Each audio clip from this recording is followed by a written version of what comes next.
No, this cannot be. She is petrified. After I've been an invincible girl for a very long time, we have just lost Koako to petrification. But Senku can revive her through science. But this is nothing but this pure despair chapter. Although some implications that we finally got one simple look at the petrification bomb. And indeed it is science. It's still not known how the petrification kingdom can make something like that, but it is science. And we all know one thing about Senku. If it's science, he will not lose. Angry anime fan here. Dr. Stone chapter 121.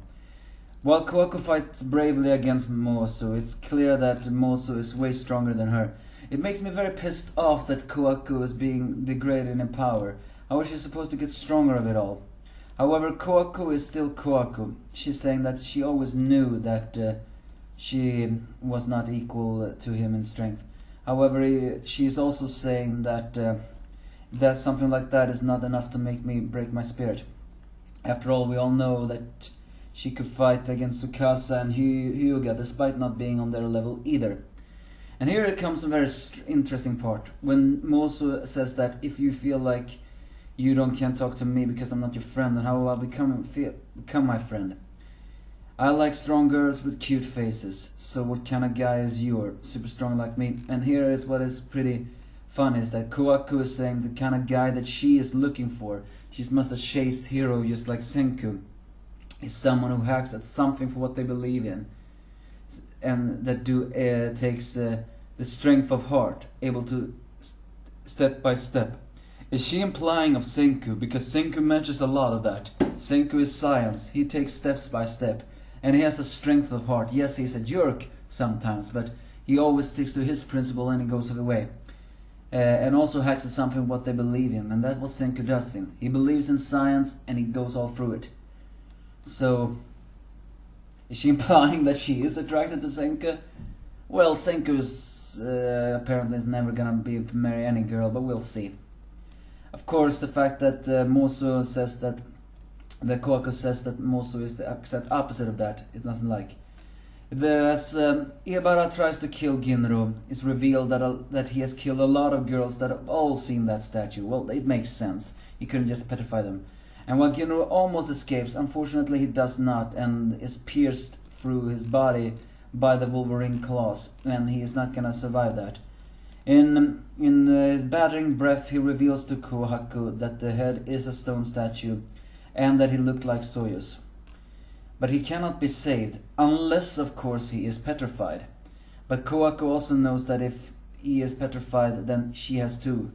So as Amaryllis gets to their side, Kohaku immediately explains what Ginro told her, and she jumps up to the highest peak where she begins to scream to everyone that what the leader.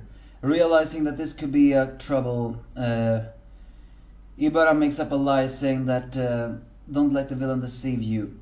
Don't open your eyes or you get turned to stone, as Kirisame throws a weapon. But that was all part of the plan, because Ginro cannot be saved unless he is healed for the miracle power of the depetrification, as the depetrification has revealed to have immense power. As they finally see the weapon, they actually see it as a weapon, as beautiful about all. And Kohaku also mentions that it's not some kind of curse or a demon. It is pure science. Indeed, it has lines, computers, everything. As Amaryllis sheds tears for her two new friends, Kohaku says to her that she is entrusting everything to you, because when it comes to science, Senku will not lose. As the beam hits, Kohaku and Ginro is petrified. What makes this a little bit more on the line is the fact that Ibara panicked when Kohaku was gonna scream that line seems to actually suggest that not everybody do know that the head is petrified. Well, it makes sense, but the question is here, who knows that the head is petrified? Is it truly just Ibara who is controlling everything from the shadows, or do Mosu and Kirisame know as well? It's worth noting that Mosu, all he wants is cute girls and everything else. And he is kind of saddest in things too. So, wouldn't it make sense if Ibara could promise him cute girls in exchange for him keeping this information? And again, Kirisame somehow has the weapon. The weapon that the people believe belongs to the head. So how the hell did she acquire that weapon? Does Ibara give it to her? Or is it something else? Is Ibara, Kirisame and Mosu all part of this in an alliance for their mutual benefits? Or is Ibara only the sole villain in this situation? We don't know, but we do know is that we have seen the first clue of the petrification, and it's a strange contraption shaped like a strange square circles. It actually almost reminds me of the Oberos. It actually reminds me a little bit of the Oberos lines, you know, snake eating the other snake or something like that. But it has lines of computers or something like that on it as well. So whatever it is, we don't know. I mean, it's fictional science in this one, so how they're gonna tap that, we don't know. But Kuaku's right about one thing. Senku will not lose when it comes to science. Amaryllis has now heard from Kuaku the truth. The head is related to Soyuz, and the head is petrified. The only question is, how the hell is she gonna get that news to Senku and Co? Not to mention that Kuaku didn't take off her, radio voice or whatever. But we'll see, won't we?